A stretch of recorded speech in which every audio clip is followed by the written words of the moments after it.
representing all of hockey with great distinction for 5 decades, number 9. If you're going to make a protocol hockey player, who would you pick? You'd pick Gordie Howe. Well, you can see why Gordie Howe is said to be the greatest player in the history of the National Hockey League. But the best all-around player that can play any position and probably go to goal is Gordie Howe. And Gordie Howe, they call him Mr. Hockey. Gordie Howe was hockey. The great sport of hockey, honor Mr. Hockey, Gordie Howe.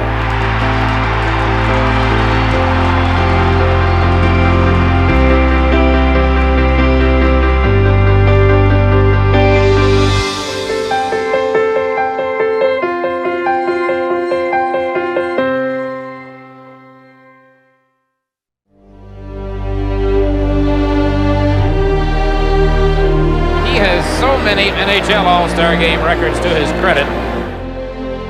Back when some of us were children, he was already a man who looked like our dads, complete with the receding hairline, a hockey legend in late career. The glory days of the 50s, the Detroit dynasty, already far behind him. There's old Gordie Howe. I watch him just thread the needle, and there, that says it all. And now, we're the parents, the grandparents, who watched him with our parents and then with our children and our grandchildren through all of those incarnations still to come. In the WHA, back in the NHL, playing with his boys, playing against the Russians, playing alongside Wayne Gretzky, who idolized him. The greatest one of all, Gordie Howe, he's just still the greatest in my mind and everybody else's mind. How did he do that? How did he mess with time? And Howe is in the right place at the right time to score Detroit's second goal. Gordie Howe's story became the hockey story, really. The origin myth that fuels an entire sport. Born in the poetic prairie crossroads of Floral, Saskatchewan, skating on God's own ice, on winter mornings unbearably cold, big and shy, with a disarming smile, a small-town boy and a hockey genius, born right out of the land. I know if I can live up to even 10% of it, I'd be a very happy man. He played his first NHL game in 1946. The war had just ended. Mackenzie King was Prime Minister. It would be 6 years before a game was shown on television. He played his last in 1980. His last in the NHL, that is. There would be later cameos to make a buck and prove a point about Father Time. Still, Gordie Howe exited professional hockey in a world unimaginable when he entered. An ambidextrous stick-hander, Howe retains possession of the puck as long as he can. Gordie Howe scores on his blistering backhand shot. To fully appreciate Howe, perhaps you had to have seen him in his youth. When he jockeyed with the Rocket for supremacy, when he fell into the boards and almost died, when, by the beginning of the 1960s, it was already the consensus that he was the finest hockey player who had ever lived. He had great hands, great vision, great strength, and a mean streak a mile wide that belied his off-ice sweetness, that lurked behind the aw shucks grin. Well, I'm just stretching my luck. I hope to put in 20. I've always admired that mark, and if I can achieve it, I'll be a very happy man, and I'll be number one in the pension field. The stuff he did in those much nastier days, not just with his elbow, but with his fists and with his stick, would have got him suspended now, over and over again, as his hockey-playing sons admit. I signed him to his first contract, and he come up in the afternoon. He was walking up in front of my office, and I finally said, "Come on in, son. What's the matter with you? Aren't you satisfied with your contract?" And, he talks like a Texan. Howe was infamously exploited by his employers. His pure love of playing the game was used against him. It wasn't until he walked away from his first retirement, walked away from his phony front office job with the Red Wings, walked away with his wife and partner and business brain, Colleen, to join his sons in a rebel league, that the yes sir, no sir guy finally bucked the system. It was about time. And from the Hartford Whalers, representing all of hockey with great distinction for 5 decades, number 9. The freshest memory, for most of us now, is of the hockey-playing granddad, skating in slow motion, barely cruising down the ice, yet somehow always winding up where he had to be, always in position to score a goal or set one up, and always, even as a graybeard, ready to deliver a subtle reminder to anyone who believed otherwise that danger lurked, though he'd apologize afterwards. But Howe comes back to score one of the greatest goals of the series, a stick-handling masterpiece. Mr. Hockey. That always seemed more like a brand exercise than anything else, and it wasn't really necessary. Gordie. That was enough, all by itself. A hockey player's name. The hockey player's name.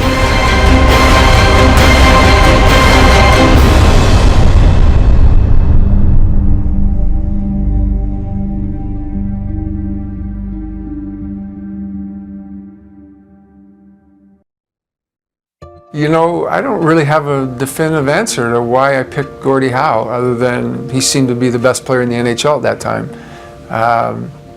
I was a Red Wing fan as a kid.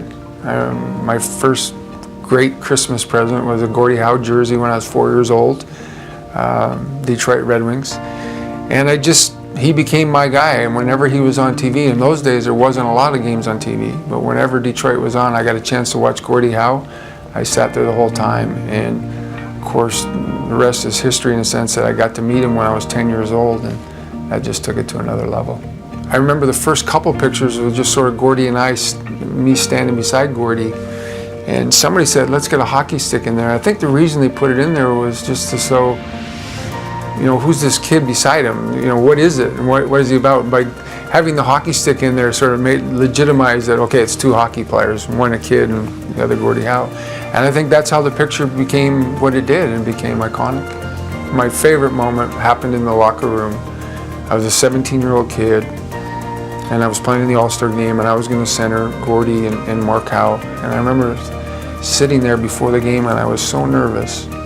And I turned to Gordie, and Gordie had his feet on his stick, and he had his eyes back, and he had his eyes closed, and I hit him, and I said, Gordie, I'm really nervous about this game tonight. And he looked at me and he goes, so am I.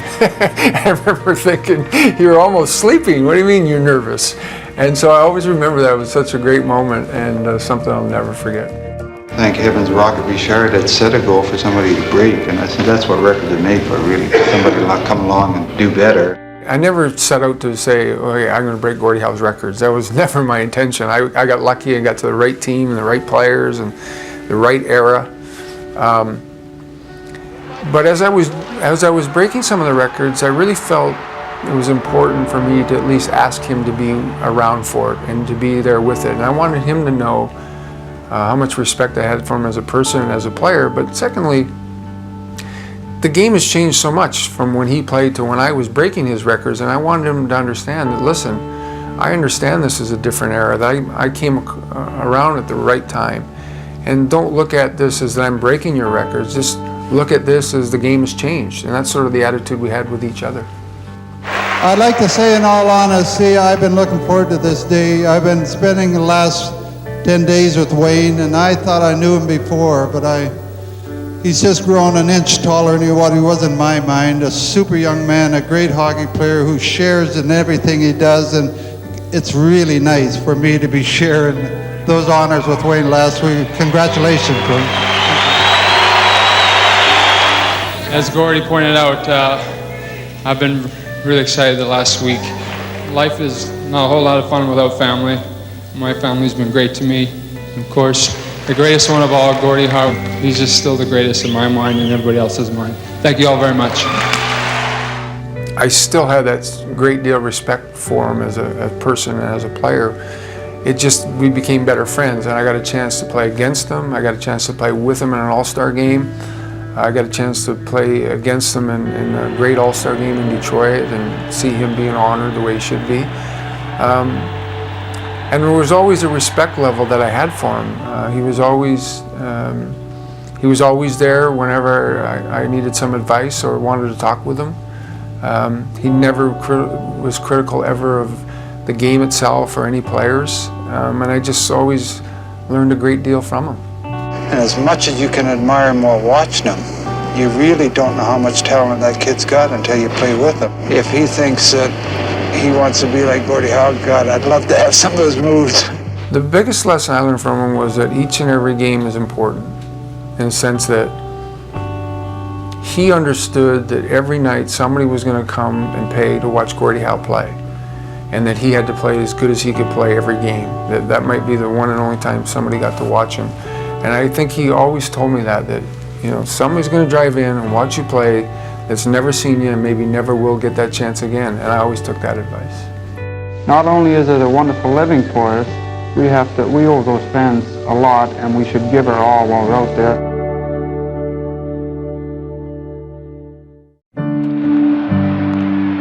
At 17, Gordie started his career with the Omaha Knights, a minor league club in Nebraska, where he officially became a pro. Although it was the start of an epic career, it was a humble beginning. My salary wasn't anything to get excited about. It was $2,350, $50 for signing. So I went down there, and and I sat on a bench for quite a while. And we're playing in, I think it was Fort Worth, Texas, and my roommate got in a fight. And he started actually skating away from the guy. I got mad. I said, "Don't run from it." God, it looks so bad. So you get beaten and lay down on the ice, do something, but don't run. So I jumped over the boards and I took the guy on. And after I served my 5 minutes, I came off and Tommy Ivan said, "What's the matter with you, young man? Don't you like him?" I said, "I don't like anybody out there." I never missed another shift. So that kind of molded me into the guy I was. In 1946, Gordie broke into the NHL with the Detroit Red Wings. He didn't take the league by storm in his rookie season, netting 7 goals in 58 games, but his sophomore campaign would change everything. Under Wings coach Tommy Ivan, Gordie was teamed up with Sid Abel and Ted Lindsay to form the production line, one of the most prolific scoring trios in NHL history. The nice thing about it, we all could score, we could all shoot the puck, also all of us could make plays, and you might hear about it, but it's so funny, we read one another extremely well. He would win 4 Stanley Cups with the Red Wings between 1950 and 1955. He enjoyed some of his most productive years in the NHL while soaking up wisdom from his teammates. Being the youngest guy on the team a lot, you just sit there and I use the old phrase, you keep 2 eyes open, 1 mouth shut, you know, you do fine. And I listened, and I learned a ton about hockey, and I think that helped.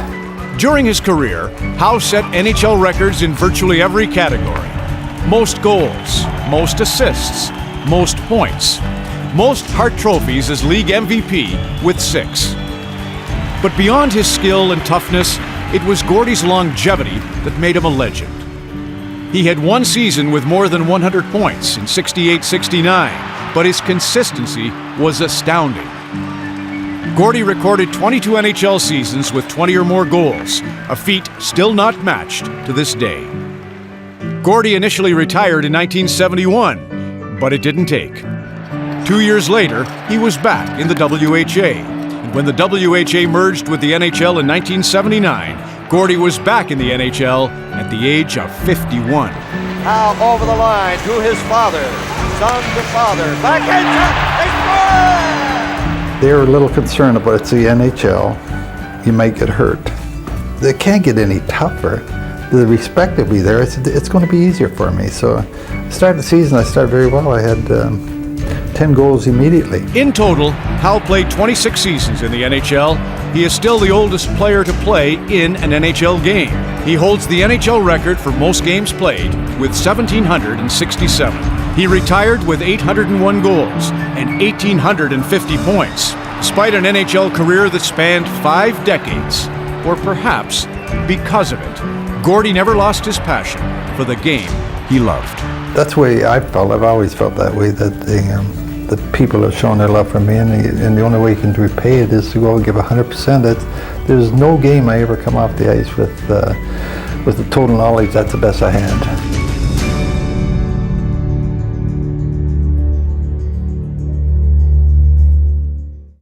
In our lives, we feel that Gordie's greatness is surpassed mainly by the fact that he is such a wonderful husband and father. Who's that on? You want to leave that on? You want to hear that repeated, do you, Gordie? Do you really think that's what you meant? I mean about your achievements, not about you being a wonderful husband. Oh, that's the part I like. Right? You like that part. It was a love affair. Yes, it was. And they were very different. Colleen was brought up here in Detroit, an only child in her family. And Gordie was brought up in the Depression in Western Canada with a large family. But she had a great deal of respect for his mother and father, and she treated them wonderfully. And she just loved that large family and family relationship, and that's what she held together in their family. Gordie relied on her entirely, and she's years ahead of her time, as we said before. In my opinion, she should be in the Hall of Fame. She represented Gordie and the boys fabulously well. She did good contracts, she was fair, she stuck to her word. There is a business side to everybody's life, and he was lucky that Colleen said, I'll volunteer to get in there, and I may have to be the bad guy in some of these contract disputes, but I'm willing to do that. And I think she did a pretty good job for him over the years. Mom was the backbone of the family, and she ran everything, and she's the one who was mostly brought us kids up and taught us from right and wrong. And the relationship she had with Dad, they just did everything together their whole lives.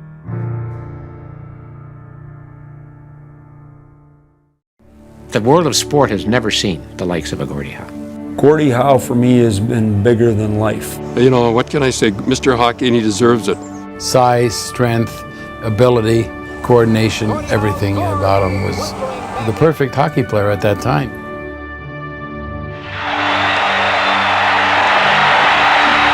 I'm Gordie Howe. I play for Detroit in the fastest, toughest league of any sport in the world, the National Hockey League. It's a league where you can never afford to let down for a second. It's a game where every minute is full of tense action and every player is as good as you are on a given night. Likely some of the greatest games that I was ever involved in, playing head-on-head against him. You always had to be aware of him out on the ice. Wasn't flashy, skated in straight lines, but got the job done and was tougher than a night in jail. It's always struck me how humble he was, and by the time I met him already in the NHL, I always had that little fear that maybe he's going to ignore me or not acknowledge me a little bit. But Gordie was nothing like that at all. And from the Hartford Whalers, representing all of hockey with great distinction for 5 decades, number 9. It was the 1980 All-Star game, and he was playing in Hartford. And I got a little bit of criticism because the coaches could add to the roster. So we added Gordie. Howe takes it away from Watson, centers to Kluche, scores! Kluche, set up by Gordie Howe. But the ovation he got at the Joe Louis Arena that night, I think it was over 8 or 10 minutes. I mean, it was just on and on because he had finally come back to Detroit.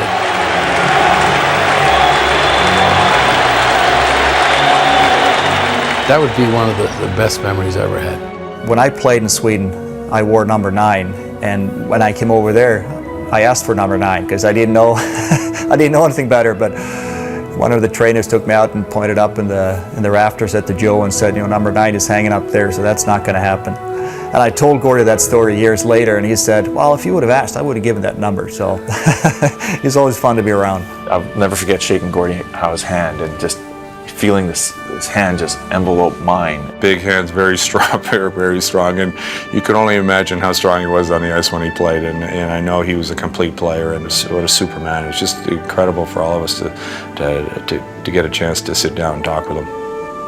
I'll tell you a story. I'm coaching Colorado, and him and Robbie Ftorek, I remember, killed a penalty for Hartford, and he was 50-some years old. He was absolutely beautiful at 50-some years old playing. And I had to go, even though they beat us, I went around and I saw him and I said, Gordie, I've never talked to you before, but I just want you to know you were absolutely fantastic out there. What you can say, he's Mr. Hockey. Here's Gordie Howe going into his goal! A family man, great hockey player, obviously.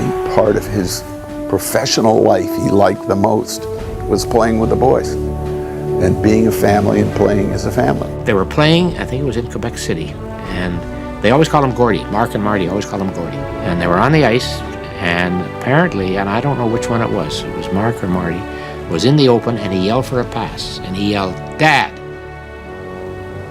You know, and of course Gordie put the pass on the tape.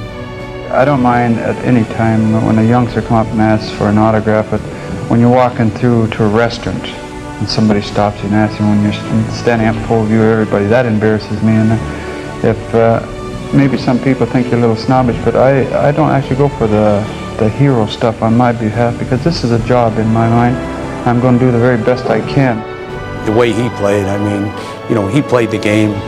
Today, they wouldn't allow it. I have so much respect for him and his whole family and, you know, what he's done for the game. You never see him not stopping to talk to somebody or interacting. I mean, just a spokesman. All of Gordie is something special. And when you say hockey, you think of Gordie Howe.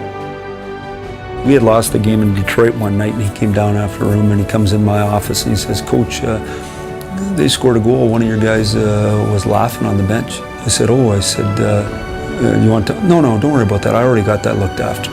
To me, that stuff's important. That's what Original Six is all about, is those people still care about what happens on a daily basis. We're not alibi, and we tried our best, and they say, whenever you try your best, if you don't succeed, blame no one, just give credit to the others.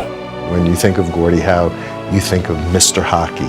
He was emblematic of everything that the game represented in terms of skill, physicality, passion for the game. The Gordie Howes of life are what made hockey what it is. The kids, every kid playing in the province of Quebec in those days wanted to be Maurice Richard. Every kid playing in the province of Saskatchewan wanted to be Gordie Howe, because he was from Saskatoon. And that's the way it should be. It's nice to be young, you know, but if I had in my life to live over again, I wouldn't change one bit.